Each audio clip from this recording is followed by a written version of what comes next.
Picture this. You wake up in the middle of the night, you check your clock, it's midnight. You try to go back to sleep, but you can't. Your lips are parched, so you sit up sluggishly.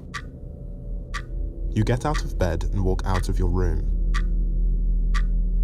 Using your phone torch to light the way, a tiny circle lights your path as that sleepy feeling begins to leave your system, only to be replaced with the tight, claustrophobic feeling of the familiarity of your home being ripped away and hidden by darkness.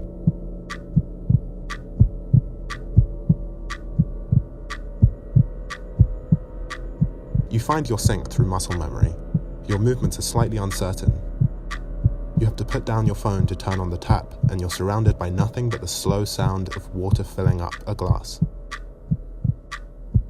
There's an inevitability, a tension to it, and a sense of finality when it's done. You turn to go upstairs, and the claustrophobia turns into a desperate yearning to reach your destination, your safe space.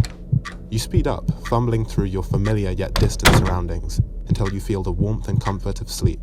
But you can't shake the feeling that something, or someone, is watching, waiting for you to turn out the light and expose yourself.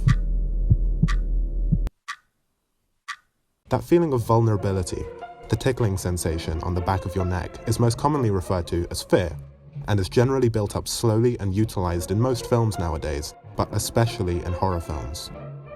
The genre of horror has come a long way since its inception.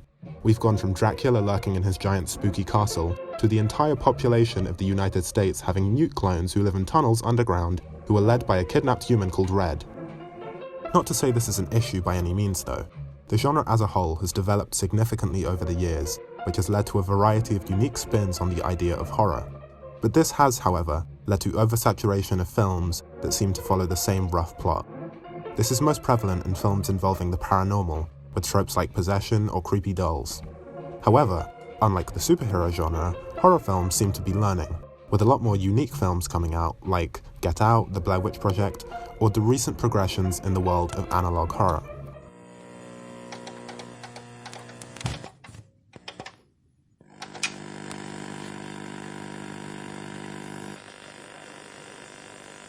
Analog horror has had a sudden surge in popularity in recent years, thanks to platforms such as YouTube giving creatives an outlet to share their content. Analog horror is similar to found footage horror, in the sense that it utilizes build-up through unconventional means to create fear rather than farming out jump scares, and utilizes the uncanny fear that comes from outdated digital mediums. This fear is hard to describe, but in my experience is a lot closer to the primal fear of the dark that most experience than the more controlled type of fear that most modern studio-made horror films try to evoke. This unique approach to the horror genre intrigues me, and as such I've tried to combine the vibe of analog horror with the strange ideas of psychological horror into my short film Assimilation. Assimilation follows the story of Rue and Jesse, two teenagers around 17 years old who are dating. They both had a mutual friend called Alyssa, who was around their age and was originally Alyssa's childhood friend. All is well until Alyssa goes missing, and it is later discovered that she was killed by a shape-shifting monster.